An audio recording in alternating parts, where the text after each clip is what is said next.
কাপে ঢালা হচ্ছে দুধ, সাথে চিনি ও মালাই। নাড়া দিলেই তৈরি হবে সুস্বাদু মালাই চা।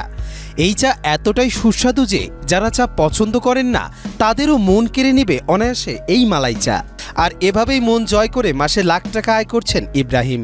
তত একটা চা পছন্দ করি না, কিন্তু এখানে একদিন খাওয়ার পরে আমার চার প্রতি একটা অন্যরকম ভালোবাসা জন্মে গেছে। উনি সম্পূর্ণ পিওর গরুর দুধের চা তৈরি করে, যেটা কোনো ভেজাল নাই।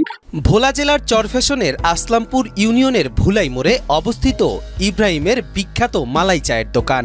ইব্রাহিম তার চা তৈরির বিশেষ উপাদান হিসেবে ব্যবহার করেন গরুর খাঁটি দুধের সর। গ্রাম থেকে সংগৃহীত দুধ জাল দিয়ে তৈরি করা হয় ঘন মালাই, আর তা দিয়েই তৈরি হয় জনপ্রিয় মালাই চা। চা তো প্রায় 8 বছরে, কিন্তু এই চা গত 1 বছর কোনো কিছুই না, সবার সামনেই সকল কিছুই আমার। প্রথম দিকে ইব্রাহিমের চায়ের তেমন কোনো খ্যাতি ছিল না, তবে 1 বছর আগে মজার ছলে খাঁটি দুধের সর দিয়ে একজনকে চা বানিয়ে খাওয়ান তিনি।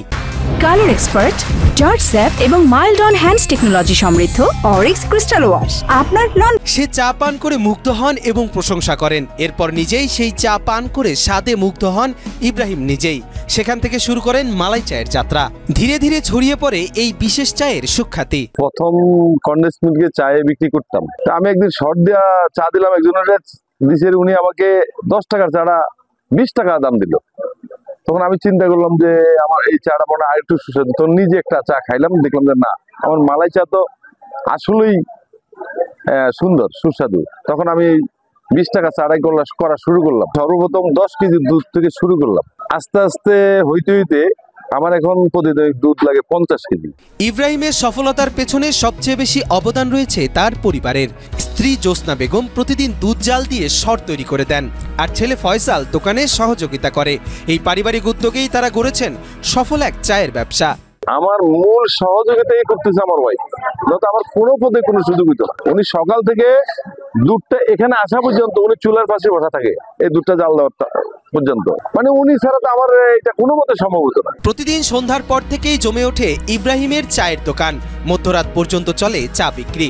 দিনে 12 থেকে 15,000 টাকা পর্যন্ত বিক্রি হয়। মাস শেষে দাঁড়ায় 6 লাখ টাকারও বেশি। ফলে প্রতি মাসে খরচ খরচা বাদে লাখ টাকারও বেশি আয় করেন ইব্রাহিম। কাপের হিসাব করার সুযোগ হয় না, আমি কাগজ কলম হিসাব করে দেখলাম প্রতি মাসে 1 লক্ষ টাকা ব্যাক করে দেয়। ইব্রাহিমের এই চা খেতে বিভিন্ন জেলা উপজেলা থেকে প্রতিদিন সন্ধ্যার পর দলে দলে মানুষ ছুটে আসেন।